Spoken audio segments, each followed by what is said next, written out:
Hi,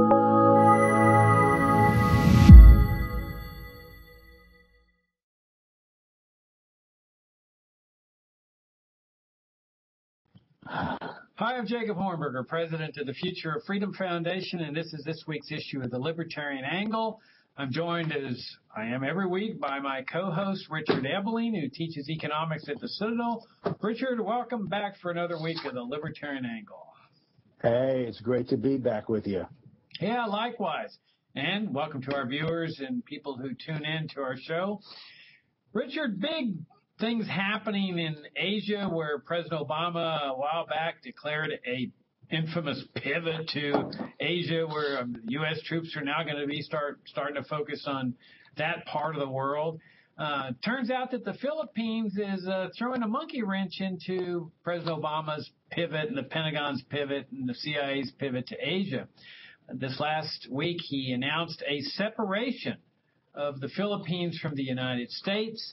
He says that he is now going to negotiate with China, try to resolve issues that arise out of some dispute that they have with some islands over there. And he's going to reach out to Russia for assistance. And the Russians are ready to give him whatever he wants, apparently. And this has got the U.S. State Department all riled up and upset because, and of course, interventionists and American imperialists, the right wing, because this is upsetting the apple cart in terms of alliances and coalitions and so forth. So I thought this gives us a nice opportunity to discuss various aspects of the issue. Actually, the controversy is rooted in, of all things, the drug war. And so I thought, well, let's discuss the various aspects of this latest crisis involving the U.S. empire and maybe even delve into some of the roots of America's relationship with the Philippines. What do you think? Well, I think that it's an important issue. Of course, I personally only know about foreign policy issues what I get from watching Madam Secretary on TV. And, of course, Madam Secretary with the President, played by Keith Carradine, of course, solve all of the world's problems for not only America's interests, but for the global self-interest of everyone on the planet as well. So, really, I have no problems with American foreign policy because Madam Secretary tells me I shouldn't. No, but perhaps who are you and what have you done with Richard? Oh, wait, this is the different video thing I do. Oh, I'm so confused now. Yeah, this is the Future of Freedom Foundation, not the show you do with the Heritage Foundation. Ah, I see. But by the way, you know, while I'm being sarcastic here, it's interesting what the propaganda machine that espouses American foreign policy is all about. Maybe some of the viewers and listeners do know this show, Madam Secretary. It's a female Secretary of State who works with the president, and they use parallel crises like the South China Sea with China and everything. That was the latest episode the other day. But the impression is that America, you know, it's not perfect, but we do nothing wrong. We're concerned with pursuing America's interests, but only in the context of doing right for the world, because we care about human rights and justice and fairness. And this makes it difficult to even talk about some of the issues that you're raising, Jacob, because it occurs in the cultural backdrop of a tacit propaganda setting in which most Americans will get these impressions that the U.S. is this guy with the white hat on the horse, always coming to the aid of the little guy for the good of humanity. But of course, the reality is quite different. And if I can start off by being somewhat serious, do I have to be serious? Oh, serious. The historical context of this, which you related to. The fact is that the Philippines was an American territory from 1899 until 1946, half a century. And the question is why? It was the outgrowth of America's intervention in what was a civil war in Cuba in 1898. The upshot of it is that the Spanish were defeated relatively quickly. And the U.S. acquired a large number of additional territories abroad. That's when we acquired Puerto Rico, for example, or the American Virgin Islands, or Guantanamo Bay in Cuba itself as a naval base in perpetuity, and the Philippines. But the Philippine angle has a unique sort of different twist. Admiral Dewey, who was part of the U.S. fleet in the Pacific, was given instructions once the war with Spain had begun to sail for Manila, the capital of the Philippines then being a Spanish colony, with the instructions that he was attempt to make contact with the Filipino guerrillas who were fighting the Spaniards, and to try to bottle the Spanish fleet up in Manila and to impose a defeat on the Spaniards in the Philippines. Now the Americans did contact the Filipino guerrillas, led by a man named Aguinaldo, and they made a deal basically that Dewey with the American fleet would bottle up the Spanish inside the port of Manila. And if the Filipino guerrilla forces would attack the Spanish from the land side and help defeat the Spanish, when peace came, the Philippines would be assured American support for their independence. Instead, in the agreement between the United States and Spain, the Philippines were transferred as a territory to the United States. This was viewed as a betrayal by the Filipino freedom fighters, guerrillas, including Aguinaldo, the leader. And they proceeded to now undertake a guerrilla war against the United States, which continued from 1899 until 1902. The United States undertook an extremely brutal campaign to suppress the freedom movement there. Scorched earth of burning villages, wantonly arresting people, using interrogation methods that were considered so beyond the pale at that time that American newspaper correspondents covering the story in the Philippines had their reports either blocked or censored before they could be sent back to the United States and published in the respective newspapers of those correspondents.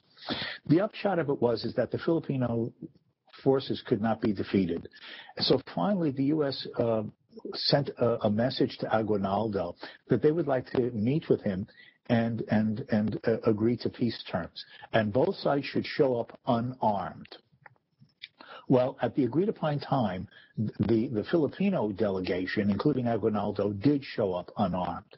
The American forces showed up armed to the teeth. They proceeded to kill and capture the entire delegation and therefore break the back of the Filipino insurrection for independence. And that basically set the stage of a domestic tranquility of half a century or nearly half a century of American military occupation and civilian administration until, of course, the Japanese occupation of the Philippines in 1942.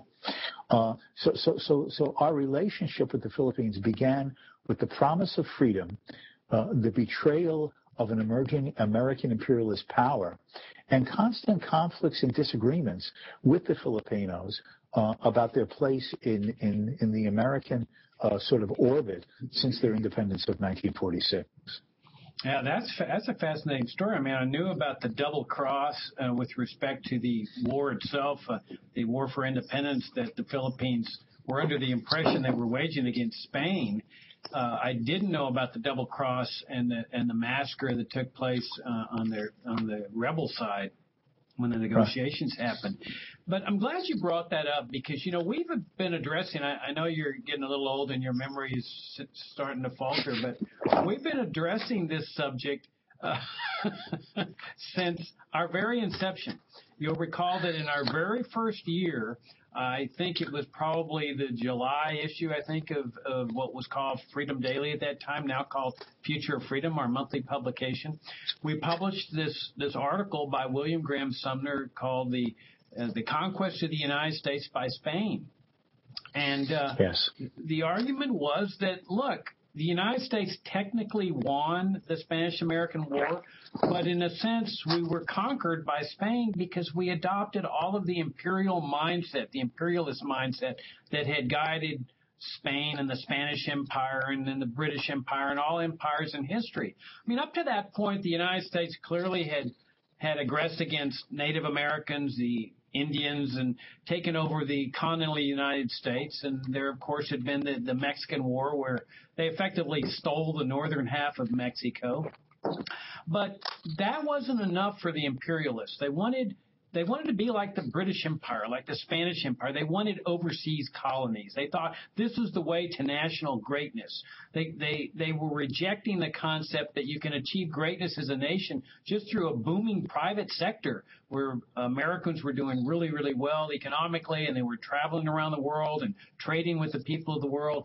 This time, this group of people that were at the same time ushering in the socialism that became the welfare state were saying, look, we need an empire as well to be a great nation.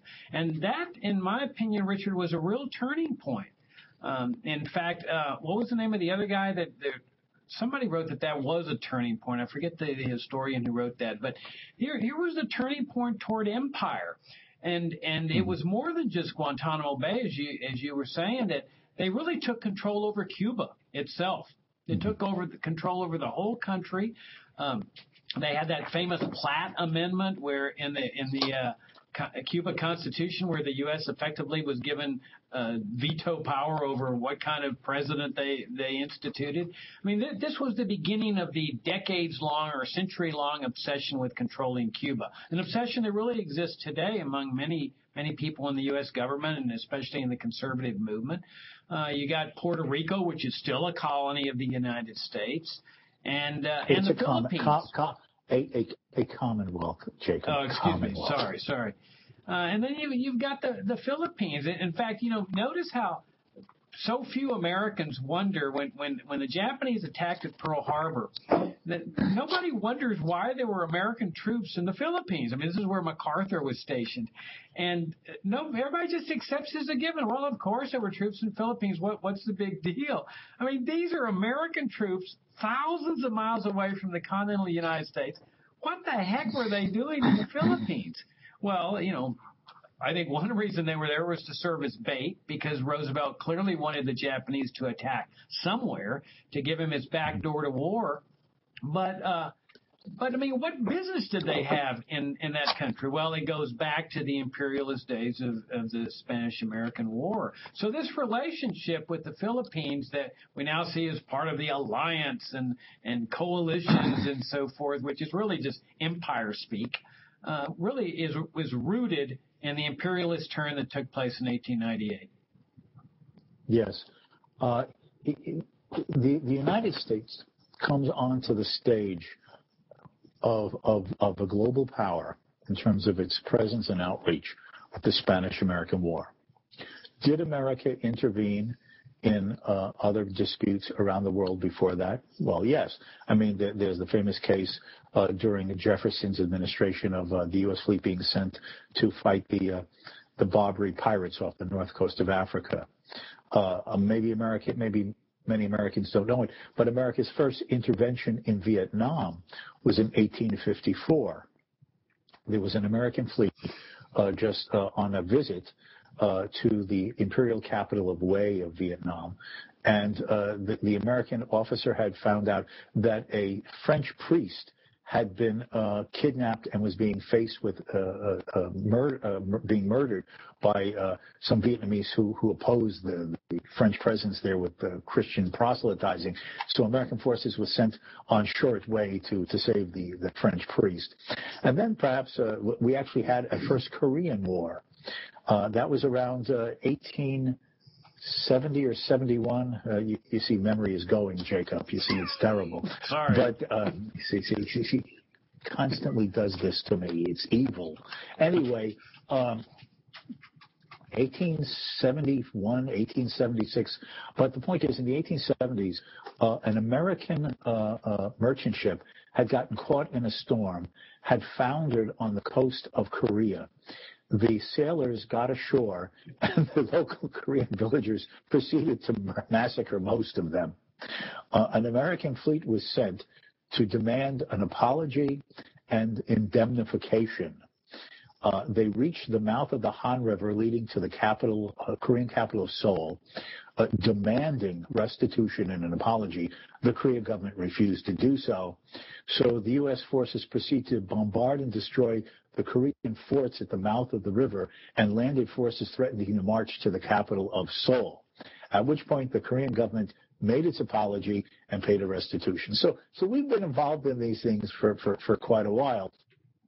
You find out these things by actually reading the official history of the Marine Corps, because it was always the Marines that were sent to do these things, right? Send in the Marines. But it wasn't. While we had these little episodes, right? These little incidental episodes. The fact is that America did not come onto the global scene as a superpower, a global power, an imperial power, until the Spanish-American War. The fact is that we had been primarily involved in settling this continent. Now, some of it was through the peaceful effort of the plowshare. Others were through the sword, to use that metaphor, as you correctly pointed out. Thomas Jefferson may have bought from Napoleon the Louisiana Territory, which was an immense amount of territory. But we did acquire the American Southwest, the northern part of what used to be Mexico, through a war of conquest. We basically precipitated this war along the border between Texas and Mexico, used it as an excuse to invade the country, in fact, march inland and occupy Mexico City, and then annex what today amounts to California, Nevada, Arizona, New Mexico, Utah, and parts of Colorado, and even Kansas and Oklahoma. All of this came in as part of the annexation of almost 1/3 of Mexico following the Mexican War of the 1840s. So America was faced upon manifest destiny, conquering and establishing. Some of the founding fathers of the early 19th century referred to the American Empire. They didn't mean it quite in the militaristic sense that empire usually, but they talked about it. They meant a lot like an American great society. But the fact is, it was an empire of conquest against Mexico and breaking of many treaties with the Indians, and basically leaving the Indians in terrible straits in these reservations that we created. America is a unique country in many ways historically. We were founded on principles of individual liberty and private property and free association and a constitutionally limited government. But as is often the case in the real world, men do not always practice what they preach. They fall back upon ideas and actions which in their hearts they often know are wrong. And unfortunately, American history is littered with such episodes of backsliding in violation of the high and ethical principles upon which the country was founded. And this involved our imperial conquests to establish ourselves from the Atlantic to the Pacific, and then extending ourselves beyond that to the Caribbean, and then beyond the Pacific to East Asia with our annexation of the Philippines. Yeah, to the point where today it's grown into military bases all over the world, a vast military empire, vast alliances that commit the United States to automatically go to war if the member of the alliance gets into a war with someone else. It's really an incredible abandonment of the founding principles of the country, and it's led to an absolute disastrous situation that we're heading into now. Now let's go into the immediate causes of the Philippines' decision, or Duterte's decision, to separate the Philippines from the United States and to apparently align himself with the rival and the enemy. I mean, I refer to China as the rival. That's sort of English speak, empire speak for America. And then Putin's Russia is like an enemy. And so this is something that, boy, has got American interventionists all riled up. But the immediate cause is the drug war. This is the real irony of this thing, is that here's this decades-long federal program that is so destructive, that has ruined so many lives, that is obviously a total failure in terms of its own goal or purported goal of having a drug-free society. Overcrowded prisons, horrible deprivation of liberty. But the goal has always been to win the war on drugs. And so they continue putting drug dealers in jail, and they give them enormous sentences. And every time there's a massive drug bust, it's all in the papers and the front page, record drug bust. And yet, immediately the drug dealer is replaced by a new one or 10 more. And so it never ends. It's like this never-ending federal program. So Duterte comes into power in the Philippines. He's a former mayor, and he says, I'm going to win this war. And so he starts going after drug dealers and drug users in the same way that the U.S. government's waging its war on terrorism. He uses the exact same methods: shoot on sight, assassination, execution. I mean, he's going to just wipe out all the drug law violators. He's going to win the war on drugs. And so, yeah, I forget how many people have been killed now, but I think some 2,000. And he's rounding up other drug users and putting them in the re-education camps and giving them physical exercises and so forth. And he thinks he's doing a great job. And he says, look, I'm winning. And all of a sudden, U.S. officials start criticizing him and saying, well, no, the fact that you're not arresting these people and putting them on trial and prosecuting them, and you're just killing them on sight is wrong. That even though we do this in our war on terrorism, you should do things differently with the war on drugs. Well, Duterte goes ballistic and says, you can't talk to me this way. And he refers to President Obama in extremely personal, derogatory terms. And he says, I've had enough. You can't tell me what to do.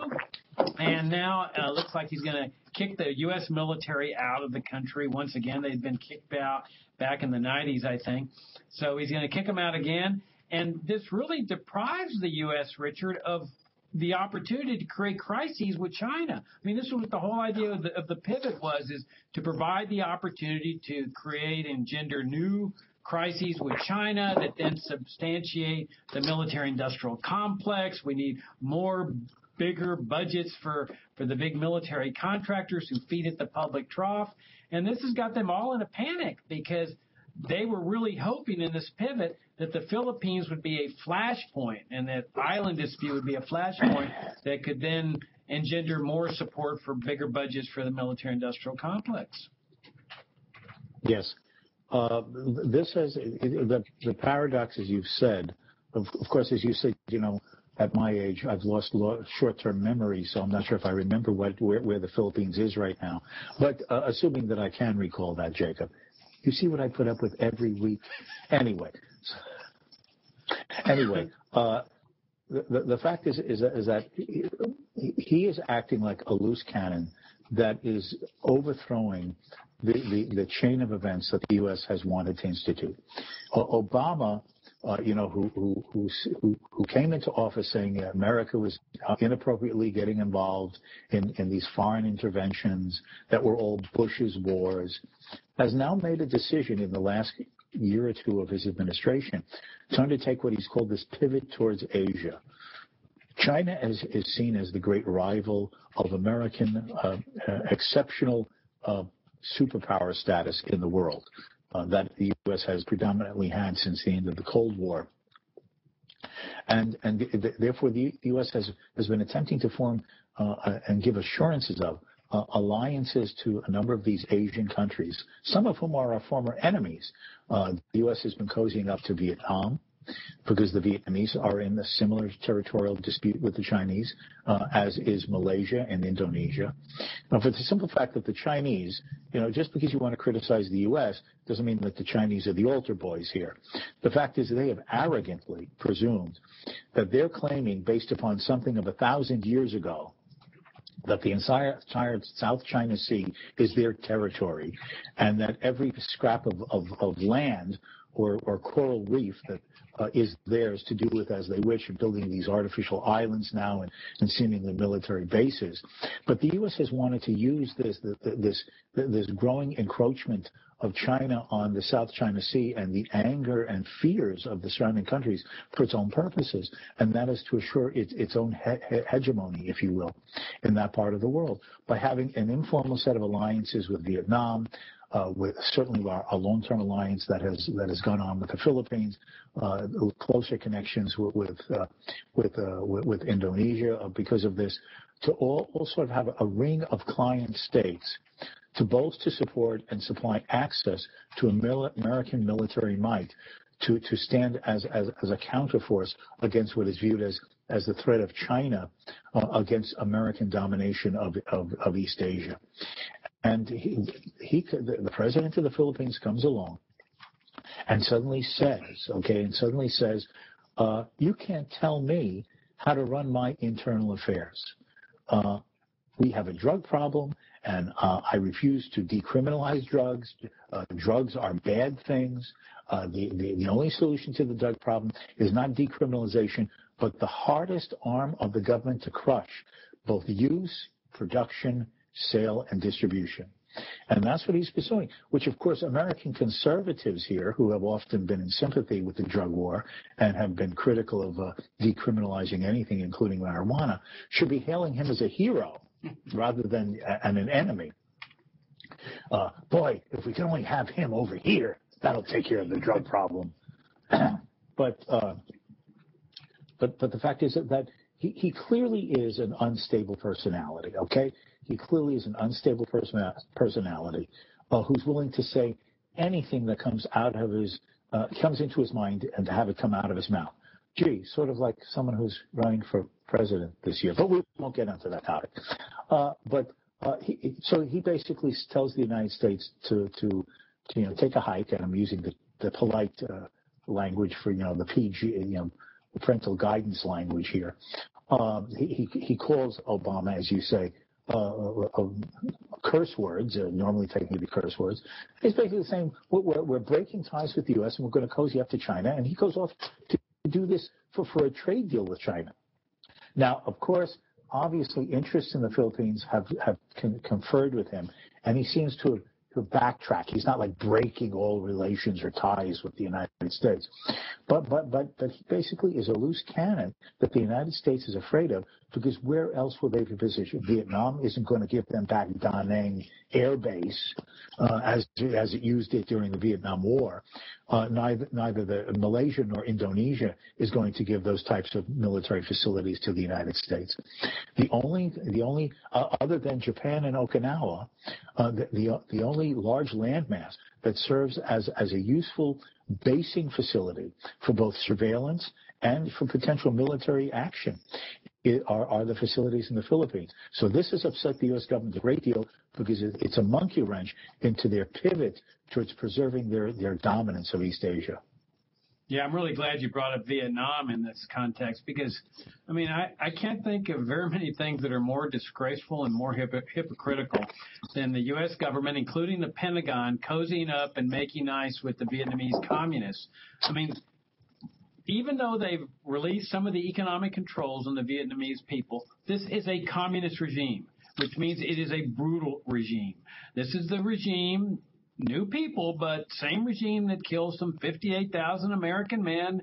We were supposedly in Vietnam to protect us from this regime that was going to cause the dominoes to start falling and the commies were going to take over America. And we were told of how bad communism was, and how evil it was, and why this was so necessary that American men had to die in Vietnam. And now they're over there cozy and making nice with them.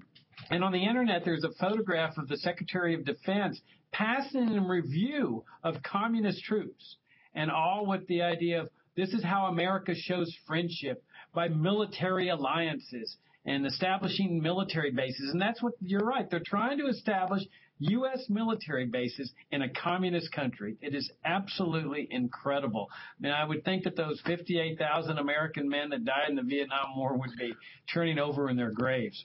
And the other interesting aspect of this, or another interesting aspect, is the U.S. mainstream press, where they're saying, well, this is Duterte is really going contrary to the Filipino people because they love America.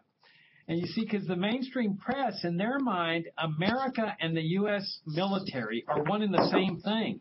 They can't separate out the two. That the Filipino people love America, they love Americans, they love the private sector, the country, but they despise the U.S. government, the interventionism, the empire, the military. That concept of separating out the two, the public sector and the private sector, in terms of the mainstream press, is really like an impossibility.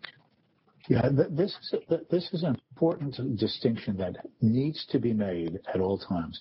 There's a difference between people's attitudes in general about America and Americans and their view and attitude towards the United States as defined by the government. The fact is that the U.S. Has conquered the world culturally, economically. People want to eat McDonald's hamburgers. They want to watch American television shows. They want to buy American designer, either produced or inspired jeans. You can go down the litany. They want to use our iPhones and so on. But and in that sense, America has culturally and economically, peacefully, nonviolently, through market exchange, conquered the world to a great extent. What people resent and oppose is when America intervenes in their societies, not through offering them interesting, attractive, and less expensive goods and services, but when the U.S. government chooses to involve itself in the political and policy issues of the internal affairs of their own country. That is what people are in rebellion against, mostly and to a great extent. When some people in Washington say they hate us for who we are, I would suggest that the vast majority of people around the world, including in Islamic countries, do not hate America for what they are in terms of commerce, trade, innovation, products, services, and so on. They hate us for what we are when the United States government intervenes politically and militarily into their affairs and therefore tries to manipulate the decision-making over their own country's internal affairs. That's what they object to and resent. That's when they say, when it's said they hate us for who we are, they hate Washington, D.C. They don't hate Silicon Valley or Hollywood. Yeah, and you can get an example of that phenomenon with respect to the U.S. government's attitude toward supposed Russian involvement in America's electoral process. They resent it. They're angry. Well, that doesn't necessarily mean that the Russian people are bad people. I mean, you can love the Russian people and what they've accomplished and just oppose the Russian government's supposed involvement in America's electoral affairs. It works the same way in reverse. Foreigners do not like the U.S. government interfering in their domestic affairs, but my experience from traveling around the world is people love America. They love our values. They love our Bill of Rights. They love our principles. They just don't like the U.S. government's involvement in their affairs. On that note, Absolutely. Richard, we need to wrap it up, but let me just say that you're on your way to Guatemala soon, right? Yes, I have been invited to Francisco Marroquin University in Guatemala. Francisco Marroquin University is a private institution of higher learning that is highly regarded and respected throughout Latin America. It is devoted to the principles of individual freedom and free enterprise and highlights and emphasizes the ideas and the social philosophy of freedom thinkers, such as, and very explicitly, of Ludwig von Mises and Friedrich Hayek, for instance. And they have very kindly invited me to give a series of lectures over the next week based on the themes in my new ebook that has been made available through the support of the Future Freedom Foundation, my new book, Austrian Economics and Public Policy, Restoring Freedom and Prosperity. And so I will be down there all of next week sharing those ideas with both the professors and the students of Francisco Marroquin University, and I'm very much looking forward to it, and I'm very honored that they would choose to invite me. Yeah, that's a fantastic byproduct to this fantastic book that you've written for FFF that is still in the top 5 best-selling ebooks on economic theory. It got as high as 1 a couple weeks ago. And, yeah, it's doing great. And then we just posted part 9, the final part to the accompanying video series called An Introduction to Austrian Economics. And so now you get this invitation to go speak at Francisco Marroquin, which, yeah, I can attest is fantastic. They have like the Bastiat Library or the Mises Library or the Bastiat Conference or something. I mean, they were truly libertarian and Austrian economics oriented, and they've been there a long time. So it's really nice and prestigious that you're going down there and doing that. So I look forward to hearing back from you when you get back. On that note, Richard, we need to wrap it up, and enjoy the visit again. And I'll see you next week. Next week.